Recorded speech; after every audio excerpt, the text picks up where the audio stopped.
A você que nos acompanha pelo Notícias Agrícolas, muito bom dia, seja bem-vindo. Hoje é segunda-feira, dia 1º de junho de 2020. Começamos um novo mês, um novo semestre e claro que não ia ser tranquilo. Começamos um novo mês e um novo semestre com notícias quentes, notícias fortes depois do pronunciamento, das declarações da última sexta-feira do presidente americano Donald Trump sobre a China.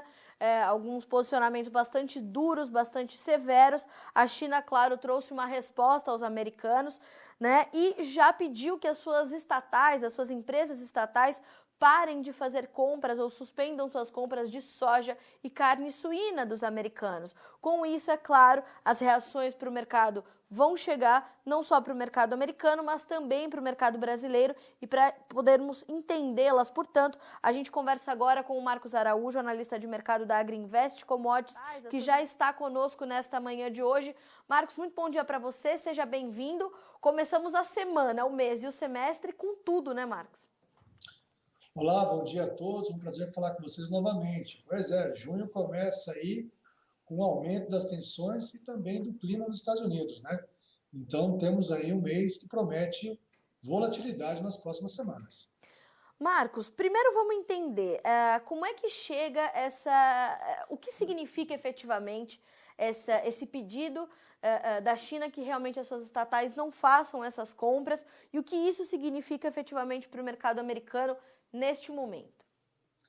Carla, a tendência natural, se isso acontecer, é que a demanda chinesa por oleaginosa e também por proteína animal se concentre aqui na América do Sul. A tendência disso é que o Brasil continue com o fortalecimento dos prêmios da soja, tanto no mercado FOB, quanto também pelo interior do Brasil, com o enxugamento das ofertas aqui no país. Nós temos visto também alguns movimentos paralelos nisso daí. Por exemplo, o Paraguai. Recentemente você teve uma pressão dos frigoríficos no Paraguai para que o governo se aproxime da China. O Paraguai tem uma questão que apoiou Taiwan no passado e a China deixou de comprar as commodities agrícolas do Paraguai.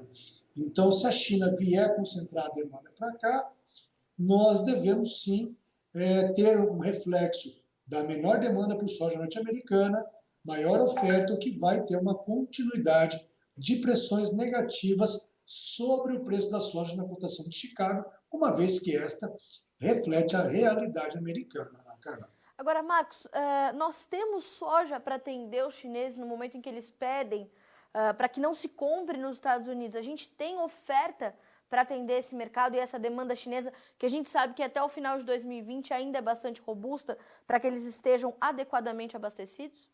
Excelente, esse é um ponto. Essa notícia no primeiro momento eu achei que Chicago poderia ter uma pressão de queda maior. Uhum. Nós temos esse momento Chicago caindo entre 4 e 6 centavos, Exato. Depende do vencimento. Mas é bem isso, o Brasil não tem soja suficiente para atender a demanda chinesa. Conforme nós vimos falando há um bom tempo, pegando uma produção brasileira ao redor de 120 milhões de toneladas nessa temporada 19 e 20, se nós trabalharmos com uma exportação de 80 esse ano, que pode ser um pouco maior, isso vai forçar um racionamento da demanda interna, ou seja, nós devemos sim ter um menor processamento de soja esse ano, na nossa opinião, contrariando um pouco o que a Biov tem acreditado num crescimento do esmagamento interno, né, Carla? Agora, Marcos, isso poderia fazer com que a gente tivesse que importar soja, talvez fazer esse movimento, né? Comprar soja dos americanos e nós exportarmos essa soja para os chineses, ou isso não é possível de acontecer? Pouco provável, até porque você também tem que ver uma questão, o imposto de importação, quando é fora do Mercosul, algo como 8%, mais o ICMS, PIS e COFINS, se houver toda essa tributação, isso daí vai ser uma carga tributária superior a 20%, que faz muito mais sentido daí você trazer soja, por exemplo, do Paraguai via caminhão para atender aqui no Brasil. Essa conta só faz mais sentido quando você está com indústrias próximas ao porto, isso aí se limita muito ao porto de Rio Grande, talvez aqui em Ponta Grossa, perto de Paranaguá. Quando você joga essa soja, essa conta para o interior, o preço de paridade de importação é algo como R$ 15 por saca a mais do que o preço de paridade de exportação, falando de Maringá, por exemplo. Então essa conta faz mais sentido para o Bianchini, Rio Grande, talvez Dreyfus, Bunge em Ponta Grossa. Marcos, a China teria condições, ou os outros mercados, como Argentina e Paraguai? Paraguai eu sei que é um pouco mais difícil por conta da oferta, mas assim, teria condições da China olhar para esses outros fornecedores, ou esses outros fornecedores também não têm condições de atender a China nesse momento? Tem sim, a gente sabe que a Argentina ela é o maior exportador global de farelo e óleo de soja. Grosso modo, em anos aí, a exportação de soja em grão da Argentina oscila entre 8 e 10 milhões de toneladas ano. O Paraguai, ainda por essa questão que eu citei de Taiwan, não é um exportador para a China. Também é verdade que a seca que afeta aqui o Paraná, o sul do Brasil e os níveis do Mar del Plata como um todo, né, a bacia do Mar del Plata, está comprometida a navegação por lá. Isso compromete um pouco o ritmo de exportação da Argentina e do Paraguai, uma vez que os navios Panamax, com 60 mil toneladas, têm embarcado com 45 mil toneladas. Estamos tendo um frete morto aí de 15 mil toneladas, e isso tira competitividade também da Argentina e do Paraguai nesse momento, cara. Sim. Marcos, agora falando um pouquinho, a gente entende que, portanto, nós teremos esse fortalecimento dos prêmios aqui no Brasil. Que patamares a gente trabalha nesse início de semana? Que referências nós temos nesse início de semana? E quais são as perspectivas da Agrinvest para os nossos prêmios aí para os próximos meses? O mercado ainda não abriu no mercado físico com as referências, estamos trabalhando com os prêmios ainda, vários traders, diante dessas informações, estão revendo suas posições, custo e frete, o que vai ser negociado, o basis na China, tá? Mas conforme nós vimos alertando, Carla, que nós estimávamos que um basis Paranaguá de pelo menos 92 centavos acima de Chicago para agosto, contra uma média de 112 acima, já é realidade. Na sexta-feira nós tínhamos compradores do basis da soja FOB a agosto a 120 acima de Chicago. E a tendência natural é que esses prêmios, esses bases, devam continuar a subir diante dessas tensões, e esse descolamento do mercado aqui no Brasil será natural. Marcos, como fica a questão cambial inserida nesse novo contexto? A gente vê uma certa desvalorização que veio, né, sendo aí constituída nessas últimas semanas, nesses últimos pregões. Hoje a gente abre a semana com o dólar bastante estável, valendo agora R$ 5,34 no spot. Essa compensação, essa alta dos prêmios, poderia vir a compensar um dólar um pouco mais baixo? A gente não pode falar de um dólar baixo, que 5,34 não é baixo, mas se a gente comparar com semanas anteriores, a gente sabe que está um pouco mais, né, um pouco menor. Essa compensação via prêmio, ela tem força suficiente para sustentar as cotações da soja em valores bem próximos desses excelentes níveis que a gente viu aí nos últimos meses, nas últimas semanas? Eu acho que não, é uma alta, a desvalorização do câmbio é muito alta nesse momento, né? Mais de R$ 10 por saque. Aqueles que criticam, que falam que a taxa de câmbio não é importante aqui no Brasil, está aí um exemplo, né? Você vê que vários produtores que têm seus custos em reais, para ele é a vantagem do Brasil. Você vê, por exemplo, o efeito da taxa de câmbio no mercado, na competitividade brasileira, Carla. Naturalmente, nós tínhamos com o real mais valorizado, ao redor dos seus 4, uma soja do Médio Norte do Mato Grosso até o FOB navio, nós tínhamos uma logística ao redor de $90 por tonelada. Com esse câmbio de 5,30, 5,60, isso trouxe a logística brasileira do Médio Norte até o Porto para praticamente $60. Tivemos, então, um terço do ganho de competitividade em dólares em função da desvalorização do real, né? Mas respondendo a tua pergunta, aí, se nós falarmos um basis, vamos falar uma conta rápida, R$ 10 por saca com dólar de 5,34, teríamos que ter um fortalecimento no basis para ir no FOB Porto ao redor de 85 centavos de dólar por bushel. Acho que é muita coisa, é um exagero. Tá, a gente teria que ter um acréscimo de 85 centos no atual basis, é isso? Exatamente, por exemplo, de 120 para 205 acima de Chicago, com o dólar nesse patamar, para compensar essa queda em torno de R$ 10 por saca que houve com a desvalorização do dólar. Marcos, quando a guerra comercial começou efetivamente entre China e Estados Unidos, a gente viu os bases aqui no Brasil atingirem níveis aí também historicamente elevados, né? Chegando a $3 por bushel acima de Chicago em alguns momentos, né? Ou perto disso. A gente tem espaço para valores de prêmios próximos disso, ou é impensado para esse momento volumes ou valores tão altos para os prêmios para a soja brasileira diante dessas novas notícias que a gente recebeu nesse início de semana? Olha, cara, afirmar isso nesse momento é um exagero no otimismo, vamos Tá, dizer, né? Mas impossível é Deus pecar. Nós vimos no passado recente, como você citou, que já tivemos essa realidade quase próxima a US$ 4 por bushel, esse descolamento aqui para o Brasil. Mas nesse momento ainda é pouco provável isso, porque a gente não vai ter soja suficiente. certo. Então vai ter que ser, se isso acontecer, vai ser uma briga de facão aí entre o mercado doméstico e as exportações, né? Porque naturalmente vai ter que ter um racionamento da demanda interna por isso. Nós já vimos esse menor, o efeito do Covid-19 na economia brasileira. O etanol sofreu barbaridade isso daí, nós tínhamos alertado sobre isso, e num segundo momento seria o biodiesel, que também você já vê a obrigatoriedade das distribuidoras de retirar não mais 95%, mas algo como 80% dos seus leilões do biodiesel. Isso daí você vê bem essa menor demanda. Nós temos que olhar na contramão também disso tudo, esse cenário favorável que surge para a proteína animal brasileira. Exato. Então, nós podemos ter, você tem várias cooperativas aqui do Paraná que aumentaram, divulgaram investimentos na ampliação das matrizes de suínos, ampliação da produção de frangos, mas nesse momento a margem do suíno está terrível, né? Você pega um suíno gordo abatido hoje aí, amarra uma nota de R$ 100 no rabo dele e manda para o frigorífico. Então, o suinocultor hoje dependente está perdendo um bom dinheiro aí, né?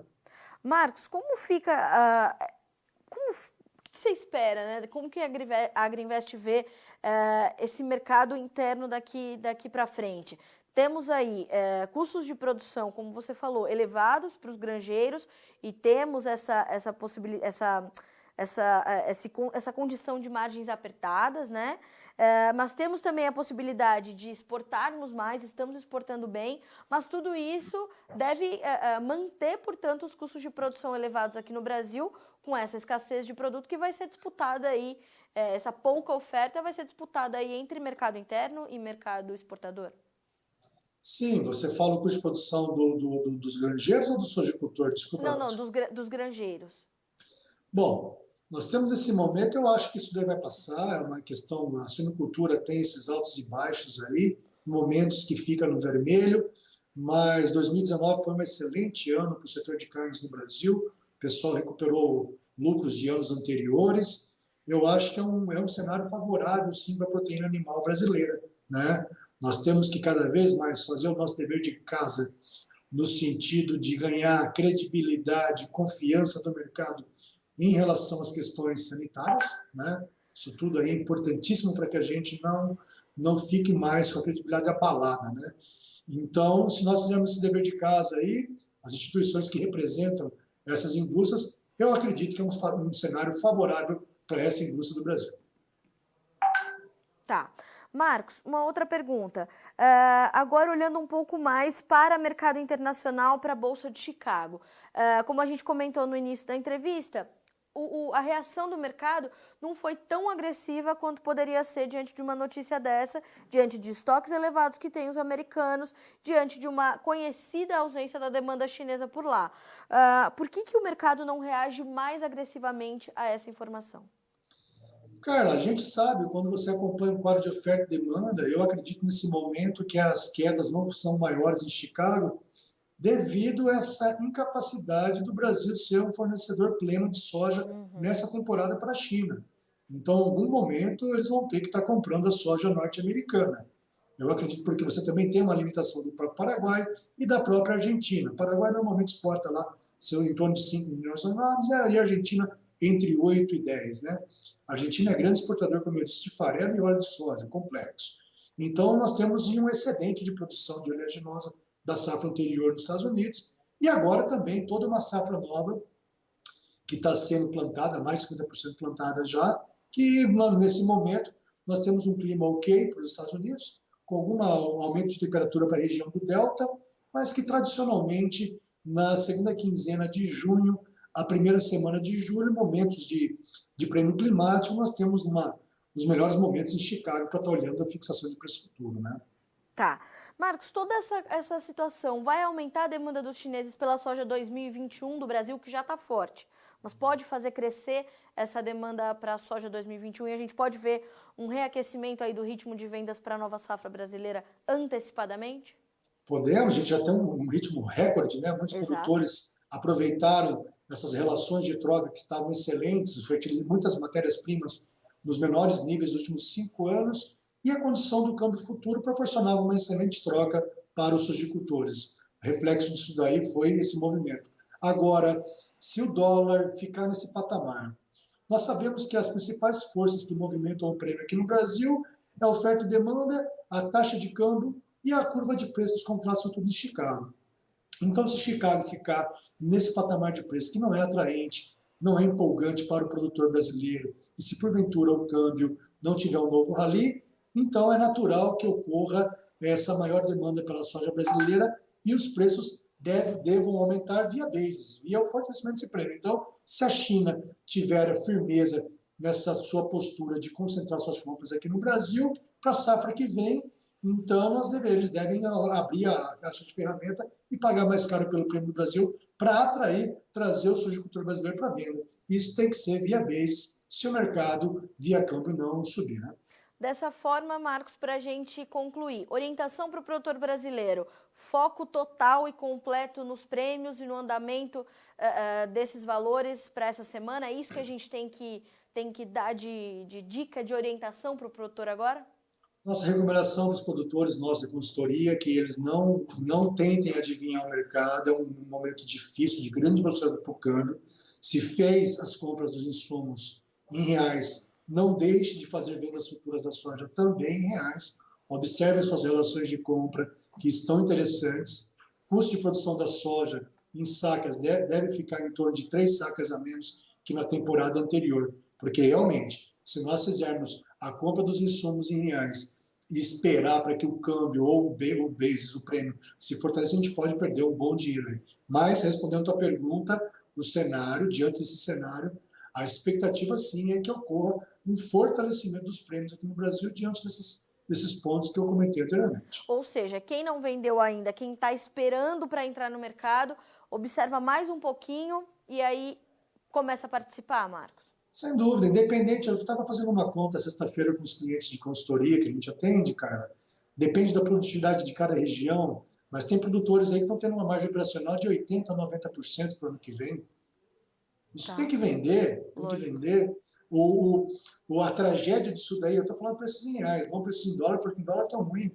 Mas se você pegar uma margem de quase 3 mil reais por hectare que está dando aqui para o sul do Brasil, produtores que colhem aí 63 sacas por cima, tem várias regiões que colhem isso daí, a tragédia para não encarar como oportunidade de venda futura essa soja é se o Brasil tivesse uma inflação galopante ao ponto de tirar o poder de compra desses produtores com essa receita em reais que vai estar garantido para o ano que vem. Isso é pouco provável nesse cenário que nós vivemos no Brasil, tanto político quanto econômico. Nós devemos ter uma pressão para frente, mas não ao ponto de chegar a ter uma inflação galopante aqui no Brasil. E se o produtor está com esse receio, lembre, ele pode usar os seguros de alta.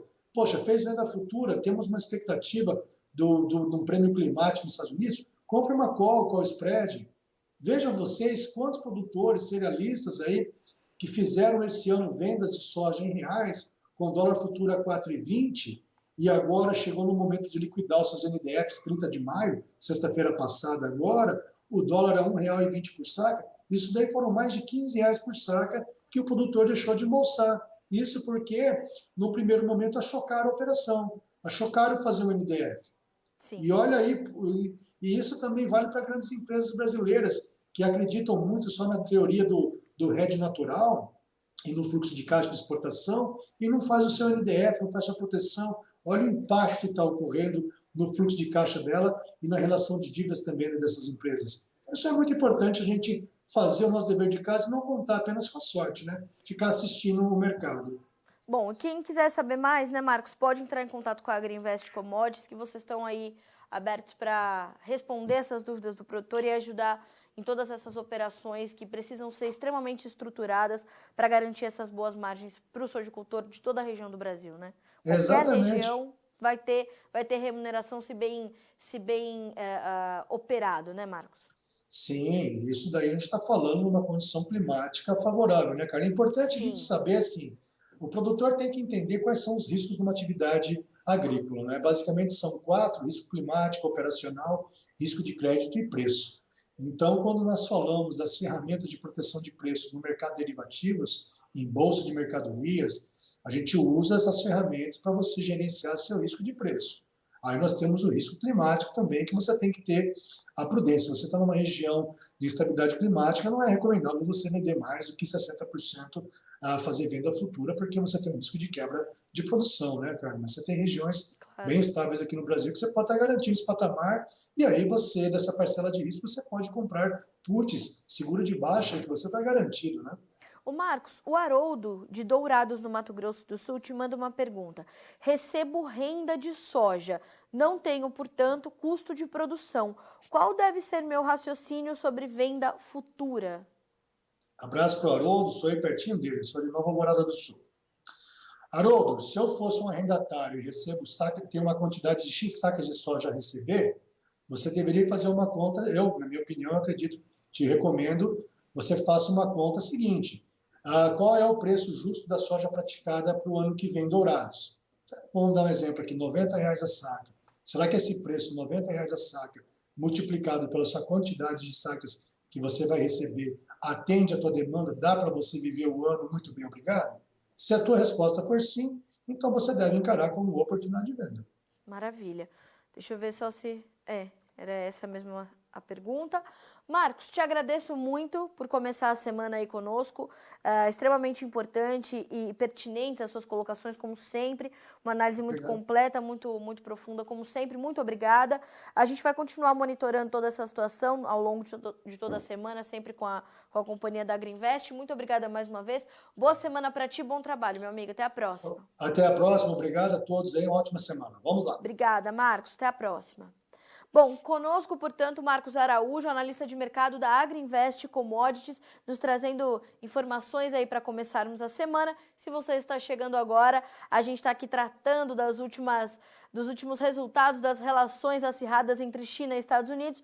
Donald Trump fez um pronunciamento na última sexta-feira de que a China não gostou nada, e retalhou, é claro, pedindo que as suas estatais suspendam as compras de soja e carne suína americanas. Dessa forma, o mercado, é claro, recua um pouquinho na Bolsa de Chicago. Nós temos baixas aí de pouco mais de 5, 6 pontos nos principais contratos, e tudo isso motivado por essa informação e por uma conhecida ausência da demanda da China já nos Estados Unidos. Mas veja que as baixas não são mais intensas, porque, como explicou o Marcos, nós temos uma condição de oferta muito restrita no Brasil. A oferta no Brasil é bastante limitada, então é sabido que o Brasil não pode ser um fornecedor pleno para a China neste momento, assim como os outros fornecedores, como Argentina e Paraguai, também não. Então a gente tem uma condição ainda de necessidade dos chineses fazerem algumas compras de soja nos Estados Unidos.